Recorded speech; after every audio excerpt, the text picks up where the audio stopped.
തമിഴ്നാട്ടിലെ ഇലക്ഷൻ വരുമല്ലേ, ഇനി അധികം നാളില്ലല്ലോ.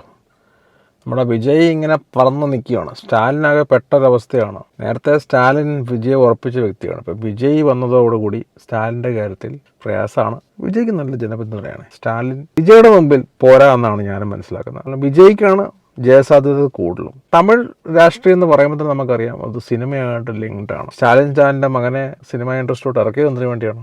ഉദയനിധി സ്റ്റാലിനെ രാഷ്ട്രീയത്തിലോട്ട് സിനിമയിലിറക്കി, സിനിമാ നടനാക്കി എത്രയോ പടങ്ങൾ ചെയ്തു. അതിനകത്ത് എത്ര പടം വിജയിച്ചെന്നുള്ളത് പരിശോധിക്കേണ്ടിയിരിക്കുന്നു. ഒരു സംസ്ഥാന മുഖ്യമന്ത്രി സ്ഥാനത്തിലോട്ട് പുള്ളിയെ കയറ്റി നിർത്താൻ വേണ്ടിയുള്ളൊരു തയ്യാറെടുപ്പായിരുന്നു. രാഷ്ട്രീയത്തിലോട്ട് ഇറക്കി പുള്ളിക്ക് ശേഷം അടുത്ത ചീഫ് മിനിസ്റ്റർ ആരാന്ന് ചോദിച്ചാൽ ഉദയനിധി സ്റ്റാലിൻ എന്നുള്ള കളിയായിരുന്നു. പക്ഷേ ഇപ്പോൾ വിജയ് വന്നതോടുകൂടി അതെല്ലാം പണിയായി. ഇതാണ് വിജയുടെ ഒരു എൻട്രി, വല്ലാത്തൊരു എൻട്രി ആയിപ്പോയി. ഇപ്പം BJP തമിഴ്നാട്ടിൽ കളിക്കാൻ നോക്കിയിട്ട് BJPക്ക് പറ്റത്തൊരവസ്ഥയാണ്. ഈ തമിഴ്നാട്, കർണാടക, കേരള, തെലങ്കാന ഇതൊക്കെ BJPയുടെ ആശയങ്ങൾ ഉൾക്കൊള്ളാൻ ഇച്ചിരി പ്രയാസമാണ്. ചിലപ്പം ഭാവിയിലൊക്കെ അവർക്ക് കയറി പറ്റാൻ പറ്റുമായിരിക്കും. പക്ഷേ ഇവിടുത്തെ ഒരു ഭാഷ, കഴിക്കുന്ന ഭക്ഷണം, മനുഷ്യൻ്റെ പെരുമാറ്റ രീതി, ചിന്തകൾ വ്യത്യസ്ത. ഇവിടെയൊക്കെ ഭക്തി ഉണ്ടെങ്കിലും BJP RSS മുമ്പോട്ട് വെക്കുന്ന ഈ മതത്തോടുള്ള തീവ്രമായ വികാരം അത് ഇവിടെ ഇല്ല. അതാണ്. അപ്പോൾ ആ തീവ്രമായ വികാരം ഉണ്ടാക്കാൻ വേണ്ടിയാണ് അവർ പല കാര്യങ്ങളും മുമ്പോട്ട് അടിച്ചേൽപ്പിക്കാൻ നോക്കുന്നത്. പക്ഷെ അത് വെളുക്കാൻ തേച്ചത് പാണ്ട എന്ന് പറഞ്ഞ പോലെ പലപ്പോഴും ജനങ്ങളെ അത് അസ്വസ്ഥരാക്കുന്നു.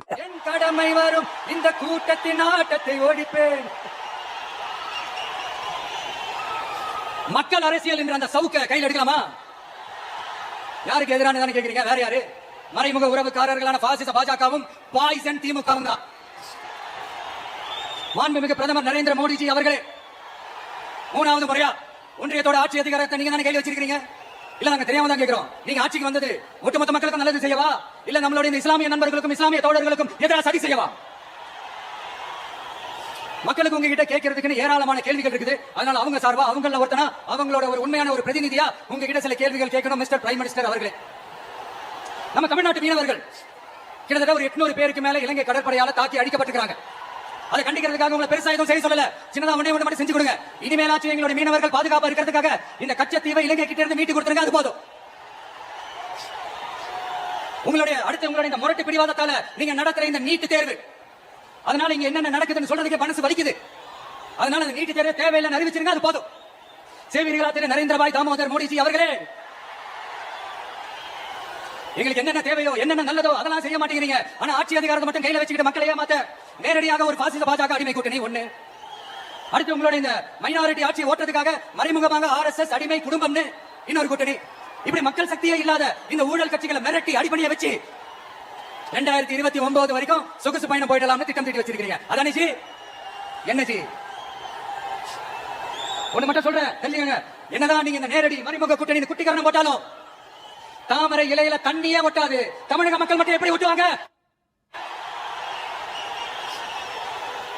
இங்க ஒரு MP சீட்டு கூட தரலன்றதுக்காக தமிழ்நாட்டுக்கும் தமிழ்நாட்டு மக்களுக்கும் எதுவுமே செய்யாம ഓരവഞ്ചന ചെയ്യുന്നത് ഒன்றிய പാചക அரசு. ഇടീനെ ഇറക്കിയൊക്കെ BJP ഒന്ന് വിജയിനെ ഒന്ന് ഒതുക്കാൻ നോക്കി. പക്ഷെ അതൊക്കെ വിപരീത പദമായിപ്പോയി. അന്നൊന്നും വിജയ് പൊളിറ്റിക്കൽ പാർട്ടി തുടങ്ങണോ വേണ്ടയോ എന്നൊക്കെയുള്ള ഒരു കൺഫ്യൂഷനായിരുന്നു. EDയൊക്കെ ഇറക്കി മര്യാദ പഠിപ്പിക്കാൻ പോയപ്പോൾ വെളുക്കാൻ തയ്ച്ചത് പാണ്ടായി.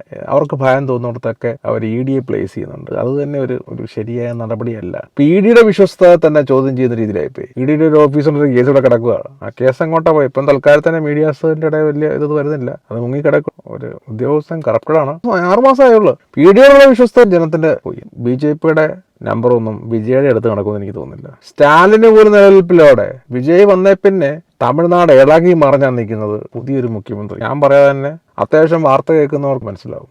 വിജയ്ക്ക് ഇപ്പം രാഷ്ട്രീയത്തിൽ നിന്ന് കൈയിട്ട് തരേണ്ട ആവശ്യമൊന്നുമില്ലല്ലോ. സമ്പാദിക്കാനുള്ളത് മൊത്തം പുള്ളി സമ്പാദിച്ചിട്ടുണ്ട്. പുള്ളിയുടെയൊക്കെ ആസ്തി എന്ന് വെച്ചാൽ നമുക്കൊന്നും കണക്കൂട്ടാൻ പറ്റത്തില്ല. പുള്ളിയെ സംബന്ധിച്ച് അവിടെ നിന്നൊന്നും എടുക്കാനില്ല. സിനിമയും തമിഴ്നാടിൻ്റെ രാഷ്ട്രീയവും ഇങ്ങനെ കൈ കൊടുത്താണ് നിൽക്കുന്നത്. അത് അവരുടെ രീതി അതാണ്. അവർ ദൈവതുല്യരായിട്ടാണ് ഈ സിനിമാ നടന്മാരെ കാണുന്നതും അവരുടെ രാഷ്ട്രീയ നേതാക്കളെ കാണുന്നതും. എന്താണെന്ന് അറിയത്തില്ല. തമിഴ്നാട്, കർണാടകയിലോട്ടൊക്കെ പോയാൽ നിങ്ങൾക്ക് അറിയാം, വ്യക്തിപൂജ.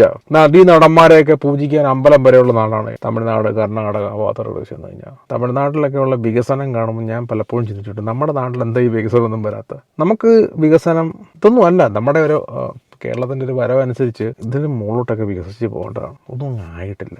തമിഴ്നാടിൻ്റെയൊക്കെ ആ ഒരു ഇൻഫ്രാസ്ട്രക്ചർ എനിക്ക് തോന്നുന്നു അവിടെ. പിന്നെ ഇവിടുത്തെ രാഷ്ട്രീയ സാഹചര്യം 2 ടേമായിട്ട് മാർക്സിസ്റ്റ് പാർട്ടിയാണ്. നമുക്കൊരു വികസനം എന്ന് പറയാൻ വേണ്ടി പ്രത്യേകിച്ചൊന്നും വന്നിട്ടില്ല. കൂടുതലും വാഗ്ദാനങ്ങളാണ്. കോൺഗ്രസ് ഉണ്ടായിരുന്നപ്പം വലിയ വികസനം ഉണ്ടാകുന്നല്ലേ പറഞ്ഞു. അവിടെ ഇതൊക്കെ തന്നെയാണ്. നമുക്കൊരു വികസനം കിട്ടണമെന്നുണ്ടെങ്കിൽ നല്ല ഭരണാധികാരി വേണം. സ്ഥാനത്ത് വരുന്ന ഭരണാധികാരി ഇതിനോടൊക്കെ ഇൻട്രസ്റ്റ് വേണം. അപ്പോൾ നമ്മുടെയൊക്കെ നാടുകളിലൊക്കെ നല്ല നല്ല പാർക്കുകൾ ഉണ്ടാക്കാം, നല്ല ഗ്രൗണ്ടുകൾ ഉണ്ടാക്കാം സ്പോർട്സ്. ഈ കേരളത്തിൽ എത്ര ഗ്രൗണ്ടുകളുണ്ട്, എത്ര പാർക്കുകളുണ്ട്. സിറ്റീസിൽ കാണും. ഇപ്പോൾ എറണാകുളം, ട്രിവാൻഡ്രം, കോഴിക്കോട്, അല്ലാതെ മറ്റൊക്കെ പോയി കഴിഞ്ഞാൽ കുറേ നാളായില്ലേ നമ്മൾ കുറച്ചുകൂടെയൊക്കെ ഡെവലപ്പ് ചെയ്യാൻ നമുക്ക് സാധിക്കും. അതിപ്പോഴത്തെ യുവതലമുറയുള്ള ആൾക്കാർ മാർക്സിസ്റ്റ് ആണെങ്കിലും കോൺഗ്രസ് ആണെങ്കിലും അതിൻ്റെ മുമ്പോട്ട് വന്നാലേ ഉള്ളൂ ആ കാര്യങ്ങളൊക്കെ നടക്കുകയുള്ളൂ. ഇപ്പോൾ പഴയ ആൾക്കാരോട് നമ്മൾ എത്രയൊക്കെ പറഞ്ഞാലും അവരെപ്പോഴും മുഷിഞ്ഞ ചിന്താഗതിയാണ്.